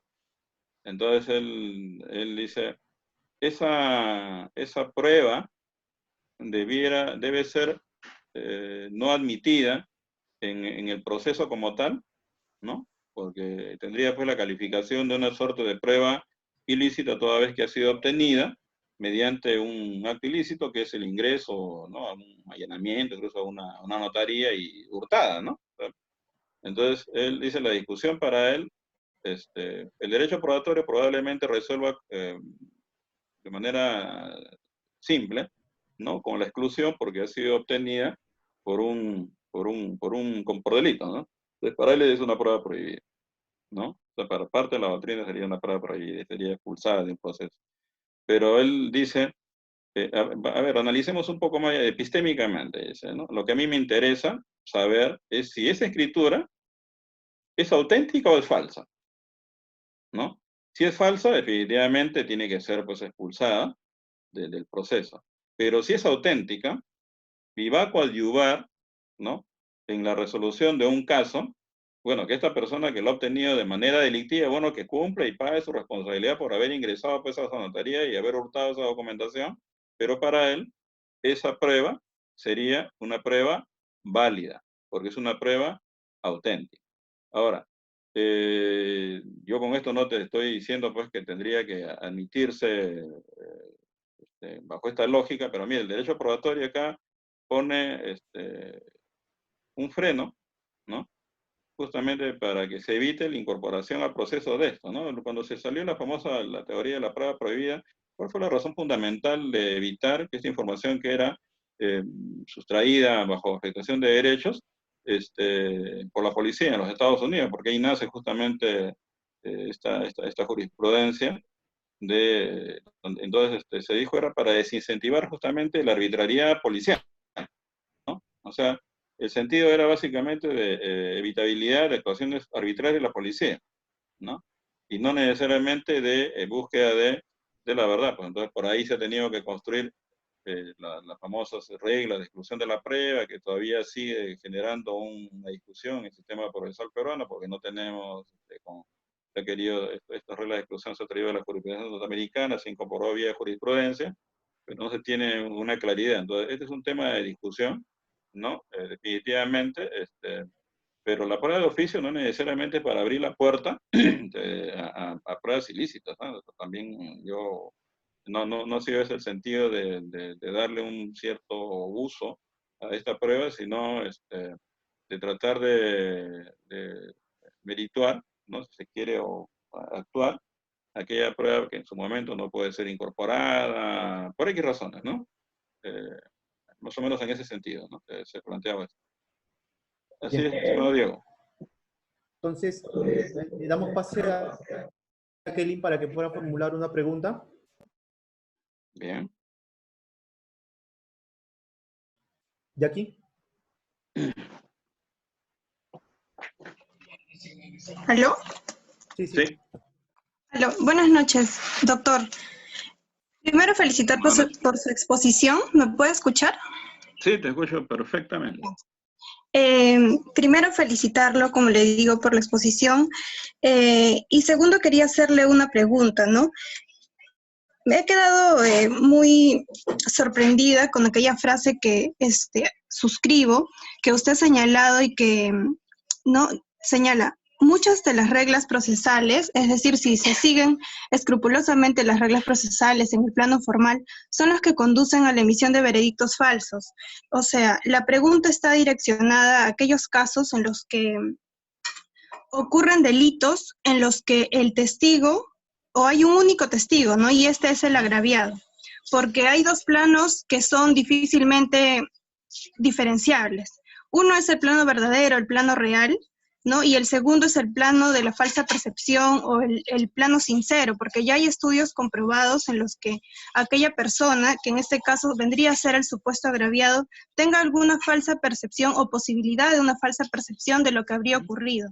Entonces, la pregunta es, en base a este supuesto, ¿no?, de el que usted ha señalado, que siguiendo incluso las reglas procesales, estas conducen a emisión de veredictos falsos, ¿cómo supera la judicatura peruana aquellos casos en los que se enfrentan a situaciones de esta naturaleza, ¿no?, en las que se cuenta únicamente con la sindicación de un supuesto agraviado? Bien, como en este caso el tema es un poco complicado, porque a veces en la práctica, cuando solamente se tiene la versión del acusado, que descarga y dice que no cometió el delito, solamente se tiene la versión de el agraviado, entonces estamos básicamente a dos versiones, ¿no? Entonces lo que se acostumbra es generalmente que cualquiera de estas versiones se pueda apoyar en lo que se dice reforzar con prueba periférica, ¿no? Por eso cuando se dice a veces, ustedes han escuchado a veces, dice, en caso de violación sexual, dice, basta la declaración única de la persona agraviada con esto suficiente para condenar. Esto pues es una verdad media, ¿no? Porque ustedes verán que hay una corroboración con mayor información respecto a estos casos, porque hay, por ejemplo, pericia psicológica, donde se puede establecer que hay estresor sexual, se puede, las mismas pruebas biológicas, ¿no?, de que ha habido afectación física en la víctima, y también la coherencia la coherencia interna del propio relato, ¿no? El tema de presentación de testigos no tiene que ver con que me presente 10 testigos, sino estaríamos frente a lo que se conocía pues, como la prueba tasada, ¿no? Sino se está frente a la calidad de la información, a la coherencia narrativa que pudiese tener un testigo y la confirmación de esa información mediante prueba periférica para poder justificar una condena. Ahora, cuando tú me dices, podría tener una falsa percepción, ¿no? Entonces, y efectivamente hay un problema también que eventualmente podría suceder esto, ya depende del tema de la propia mediación de los jueces, cuando se examina pues, al testigo, del interrogatorio, que pueda hacer la defensa para poder, en este caso concreto que tú me planteas, establecer mínimamente pues que la información podría ser sujeto o resultado de un problema de percepción del testigo, ¿no? Entonces, y esto podría eventualmente pues generar una duda en el tribunal que no justifica definitivamente, por eso que esta es una regla que permite la absolución. Es preferible que se absuelva a un culpable que se condene a un inocente, ¿no? Esto es lo que te podría. Obviamente esto es un tema, y menos mal que están ustedes en un taller, porque esto abre pues debate, ¿no? El debate para ver cómo se va enfocando el derecho probatorio y su vínculo con la epistemología, ¿no? Y esa contradicción que hablan Muñoz Sabaté, que también es otro, yo puse la semana justamente sobre técnica de la prueba, un texto que publiqué el año pasado, donde también detecta pues justamente el tema de cómo hay esta tirantez entre lo que es el derecho probatorio con la propia búsqueda de la verdad, es decir, con el tema epistémico, ¿no? Donde a veces el derecho probatorio se convierte en una traba, o como también dice Larry Laudan, detectar las normas que en el derecho probatorio permite que fluya y hay una conjunción importante entre lo que es el aspecto epistemológico con el derecho probatorio, que sería pues lo ideal, ¿no? Eso es lo que te podría contestar. Sí, muchas gracias, doctor. Sí, quería hacer una breve pregunta en relación a la primera que acabo de señalar. Justamente, como usted ha señalado bien, son en aquellos casos, o principalmente, ¿no? Aquellos casos en los que el único testigo es el agraviado, aquellos en los que se han cometido delitos sexuales, ¿no? Intentando radicalizar, digamos, esta problemática o dramatizar en alguna medida este caso que quizá es de laboratorio, no sé, o tal vez no, puede ser en aquellos casos, quitando, ¿no?, los delitos sexuales, aquellos que surgen en el día a día, por ejemplo, un caso de robo agravado, ¿no? En los que también aquí ya no podemos tener ninguna pericia psicológica, ni todo lo que podríamos tener, o insumos que podríamos tener en cuanto al otro tipo de delitos que ya ha referido. En este tipo de casos, en los que no hay testigos, y en los que justamente la única persona, el supuesto agraviado, tiene que ir a juicio, y como usted dice, vamos a ver en el interrogatorio, pero incluso dramatizando el caso, tiene una defensa ineficaz, y con todos esos factores, ¿cuál sería la respuesta frente a este tema? ¿No? Porque nuevamente volvemos al la misma diferencia que... Por eso que, como te comentaba, no basta, dice la regla, no basta que con una sindicación yo pueda condenar a una persona, porque el estándar de prueba para justificar una condena me exige mayor información probatoria. Justamente el umbral, la valla es mucho más alta. Concretamente en un caso donde me dice, y él me robó, y dice, yo no le robé, y no hay más información, ahí simplemente hay que absolver, ¿no? ¿No? Como se dice, ni vuelta a quedar, porque no hay, justamente se podría llegar a una apreciación, a una justificación, y probablemente uno de esos errores que tratamos de evitar porque no se ha pasado ese umbral que más o menos tenemos en materia penal. Pero vamos a poner el caso, le voy a poner dice, ahí el testigo, donde dice, me ha asaltado una persona, y después de 2 o 3 horas es capturada esta persona en un vehículo, ¿no? Y la persona dice, yo no he sido, y efectivamente no hay testigos, la persona ni siquiera lo ha querido reconocer, pero se encuentra en el vehículo las pertenencias de la víctima, ¿no? Por ejemplo. Entonces, esa es, como se dice, prueba de corroboración, ¿no?, a un hecho concreto que se ha dado. Entonces, para poder justificar una condena en el caso penal, por la gravedad de las sanciones, los umbrales son altos, pero tiene que haber calidad de información, corroboración, para poder establecer una posibilidad de condena. El encuentro es un arma, por ejemplo, ¿no?, en el vehículo. Otro elemento más, se encuentra que este señor ha tenido antecedentes por robo, ¿no? ¿Qué explicación razonable puede dar si él solamente puede decir, es su derecho, decir, yo no he sido, ¿no? Y ese vehículo es robado, ¿no? O un terreno, no sé. Entonces, por eso el tema de la sindicación, todos tienen derecho a negar en un proceso penal, porque es su derecho a negar que es el autor, pero ahí se requiere el mayor información probatoria que pueda, pues, establecer que se ha pasado ese umbral que exige el estándar para poder establecer una condena. Caso contrario, ¿no? Así, de repente, subjetivamente, creamos que este señor es culpable, sin embargo, la idea es que analizar la prueba que se pueda de manera objetiva, justamente por eso que estos criterios racionales de la prueba, ¿no?, van en contra de los sistemas de valoración que habían antes de los jueces, la íntima convicción o el criterio de conciencia, que no se utiliza como sistema de valoración en estas épocas modernas, ¿no?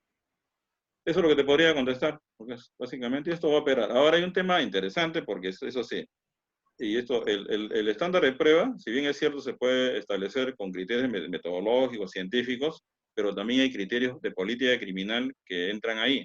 Por eso que estos son criterios que ya están un poco al humor de los políticos y al humor de la sociedad. Por eso que señalan autores como Jordi Ferrer, que para la construcción de estándares de prueba operan 2 factores. El factor metodológico, la ciencia, ¿no? La metodología con la que se va a establecer el estándar de prueba, que tiene que ver con el tema del episteme, y tiene que ver también con lo político y lo moral. Es lo que decía Larry Laudan, el choque entre los valores epistémicos y los valores no epistémicos. Por ejemplo, si estoy en una sociedad que hay un exceso, no sé, de violación sexual, ¿no?, es muy probable que el estándar de prueba, ¿no?, justamente atendiendo esa gravedad, pueda determinarse desde el punto de vista político y legal que el estándar baje, ¿no? En el tema de lavado de activos, ¿no? Cuando uno plantea, dice, y se salió la famosa sentencia plenaria de Arequipa que decía, para que se pueda establecer el delito precedente, el delito fuente, bueno, me tienes que aprobar, pues, el día, la hora, el lugar en el que se hizo el delito precedente, el delito fuente de lavado de activos. Justamente esta es la razón porque la Corte Suprema dice no, yo no necesito tener una prueba de certeza, ¿no?, de absoluta y de lugar de donde se cometió el delito presente, sino el estándar de prueba para el delito presente va a ser un estándar donde lo que yo necesito probar es que ese delito fuente se ha generado un escenario de criminalidad, no necesariamente el día, el lugar y hora. ¿Por qué? Porque es una decisión de la política criminal del Estado y una interpretación también, en este caso, de los jueces de la Corte Suprema. Y tiene cierto sentido, este es un factor político, ¿no?, que se incorpora al tema del estándar de prueba. Se incorpora, ¿por qué? Porque el delito, la dificultad probatoria es un factor también que permite determinar en una determinada sociedad el estándar de prueba. En el caso peruano tenemos una incidencia alta de lo que es el lavado de activos, ¿no? Y es un delito, por naturaleza, un delito de encubrimiento, es decir, el lavador lo que busca es encubrir los bienes de origen delictuoso. Entonces,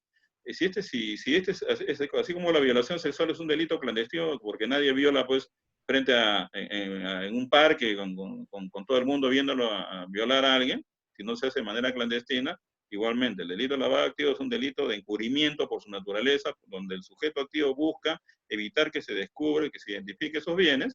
Entonces, político criminalmente, el Estado debe establecer una fórmula de la política criminal para fijar un estándar de prueba que le permita justamente perseguir estos delitos. Si tú me pones una valla alta, nadie va a salir condenado justamente, siendo culpable por un delito de lavado de activos. Entonces, el factor político también interviene, podría intervenir mal, eso sí no lo puedo negar, ¿no? Pero también es un factor que interviene y participa de la determinación de los estándares de prueba. Eso es lo que te podría contestar. Ok, doctor, muy agradecido. Ya. Bien, vamos a darle la palabra a un par de personas más. Ya, Diego, sí. A José Antonio Arista, Cornejo Arista. Sí. José Antonio Cornejo, bien. Doctor. ¿Te escucho? Quiero hacer una pregunta concreta respecto a la declaración del colaborador eficaz y su valoración en la sentencia. ¿Ya? Si en un proceso penal el fiscal únicamente ofrece la declaración del colaborador eficaz y no así ofrece conjuntamente la sentencia de colaboración y o los elementos de corroboración que conllevaron a que se dicte esa sentencia de colaboración, el juez de la causa en el proceso conexo puede dar credibilidad al relato del colaborador eficaz, a pesar de no tener conocimiento exacto de los hechos por los cuales se consideraron probados en su sentencia de colaboración. Bueno, yo vuelvo a contestar que si no hay una norma que me diga que el juez del otro caso tiene que sujetar de manera pues absoluta la información, porque para eso es prueba, ¿no? Por eso cuando hablamos de prueba hablamos de actuación probatoria, y la actuación probatoria implica pues, no sé qué información manda el fiscal, pues puede mandarla. Mira, hemos estado viendo casos donde los fiscales han estado mandando, por ejemplo, el acta de colaboración, el acuerdo de colaboración, y ya depende del juez de la consistencia de la información, pero en estos temas de colaboración eficaz, lo importante es que el colaborador eficaz se haga presente, ¿no? Se haga presente en el juicio oral, ¿no? Para que él, frente a los jueces, ¿no?, pueda dar la información y obviamente no, como dice, no basta su palabra, ¿no? Porque ya hay que tener en cuenta que la calidad de información de un colaborador eventualmente podría estar influido por el factor, pues, de obtener beneficios. Hay que tener en cuenta que un colaborador es un delincuente, ¿no? Entonces, eso ya se establecido por la Corte Interamericana, en unos casos sobre estos temas, donde dice hay que tener mucho cuidado con cómo se valora, qué peso se le da a la información de un colaborador, porque justamente el actuado influye por este móvil. O sea, el colaborador no viene porque un día me acordé de la justicia y que me estuve mal, no, el colaborador viene justamente porque no quiere que lo condenen, ¿no? Y en ese ámbito podría eventualmente darse el caso que los colaboradores pueden, como se dice, disparar contra cualquiera, justamente para buscar esos beneficios. Y si tenemos a fiscales que no corroboran la información y de manera consistente, esta información que le pudieron dar pase a una sentencia de colaboración no necesariamente tendría que contar pues con la anuencia, la determinación para una condena necesariamente en un proceso penal, ¿no? mira que nosotros, ya te digo, por la parte práctica, yo he tenido un juicio donde participé como parte del tribunal donde se trajo al colaborador, ¿eh? Y recuerdo que en algún momento la fiscalía estaba empezando a proponer actas de testigo del proceso de colaboración que había, es más, del proceso de colaboración que ni siquiera habían concluido, ¿no? Entonces recuerdo que también en ese ámbito de la prueba de oficio, recuerdo un caso donde la fiscalía dijo, queremos introducir de manera oficial, bueno, ustedes utilizan su facultad de oficio para un acta de un colaborador, de conclave que está en proceso tal, y nosotros le decimos al tribunal, tráigalo a juicio. Si quiere que de repente pensemos en que le podemos actuar esa prueba, tráigalo a juicio a la persona. No me traiga un papel con un código que nosotros no sabemos de dónde proviene. Es decir, la calidad de información que nos está entregando es absolutamente deficiente. Esto no lo vamos a valorar. Y recuerdo que ni siquiera se lo admitimos, ¿no? Ya estando en juicio oral y bajo el ejercicio y el uso de nuestra facultad de oficio. Y recuerdo, sí, que lo vamos a admitir, creo que incluso la defensa se opuso, pero también la defensa nos propuso otro testigo, y los admitimos para que declaren directamente ante el tribunal, y se le dio, obviamente, se valoró la información de acuerdo a lo que correspondía, ¿no? O sea, es un punto que ya está en el marco de la decisión de los jueces, ¿no? La valoración de la prueba. O sea, no estaríamos, pues, ante, no sé, una suerte de cosa juzgada formal, ¿no? Entonces yo no tendría que hablar ni siquiera de prueba, ¿no?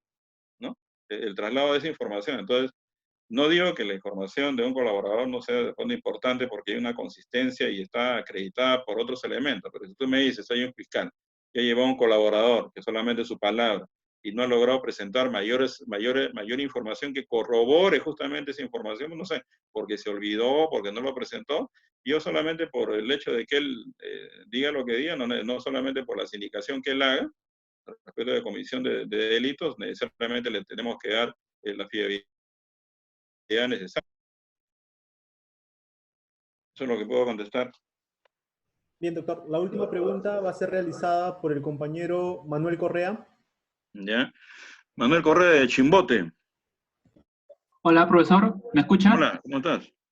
Hola, profe. A ver, mi pregunta es la siguiente. A ver, teniendo presente que el estándar de prueba es un baremo que se aplica al final de la valoración probatoria para saber si una hipótesis fáctica de la parte procesal pertinente ha sido declarada aprobada o no, ¿usted considera que el límite de la valoración de la prueba testimonial en segunda instancia debería cambiarse? Porque se establece demasiado valor a la inmediación y solamente pueden controlarse las zonas abiertas, como lo establece la casación 5007 o ahora.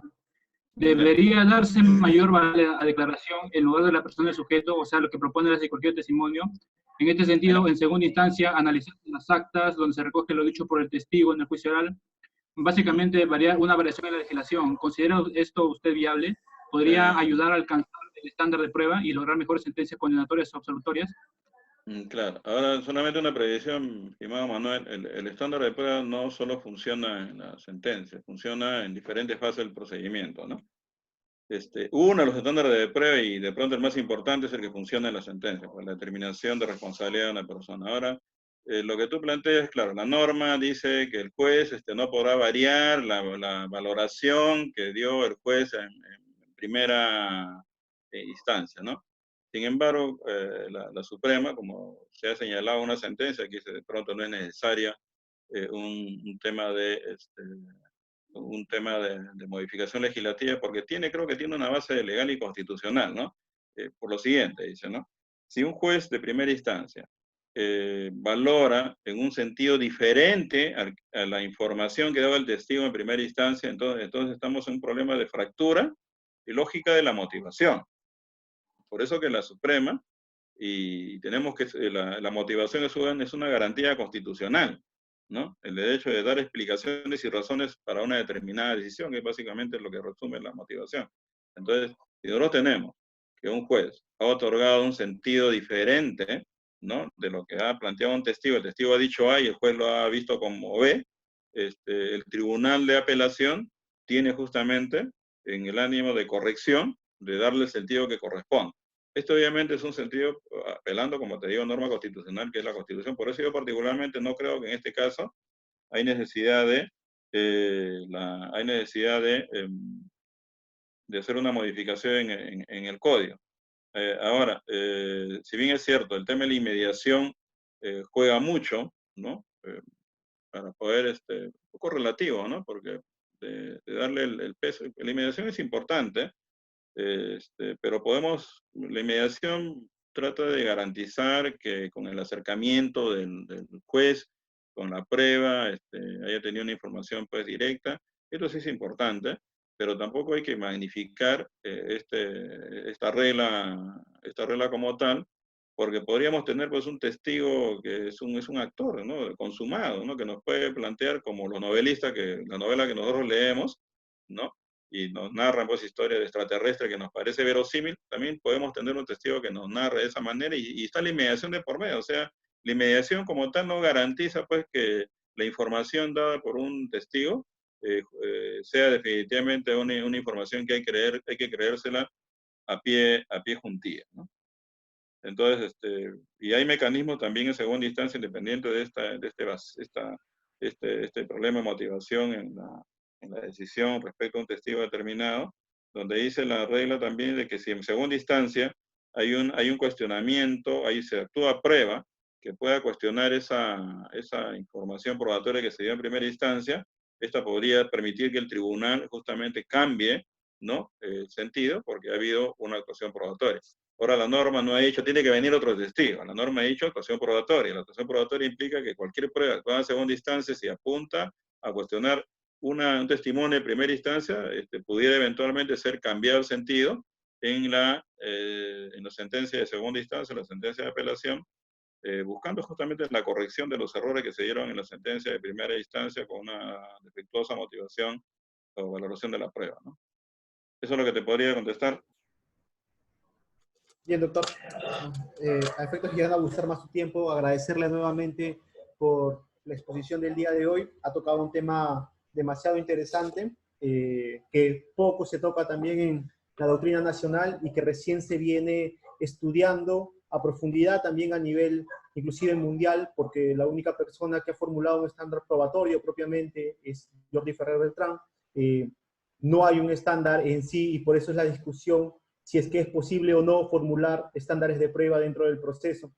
Entonces, creo yo que espacios así como estos ayudan a que más personas puedan conocer instituciones novedosas en el derecho probatorio, en el razonamiento probatorio en sí, y que nos permita también poder ya ingresar al debate de nuevos tópicos.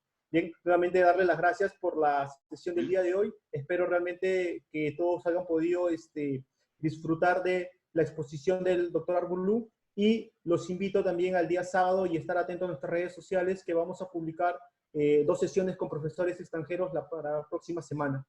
De nuevo, muchas gracias a todos y hasta el sábado. Ya, muchas gracias, Diego, y bueno, felicitaciones al taller por haber desarrollado esta conferencia que nos mantienen activos pues, en esta bendita cuarentena. Muchas gracias y buenas noches.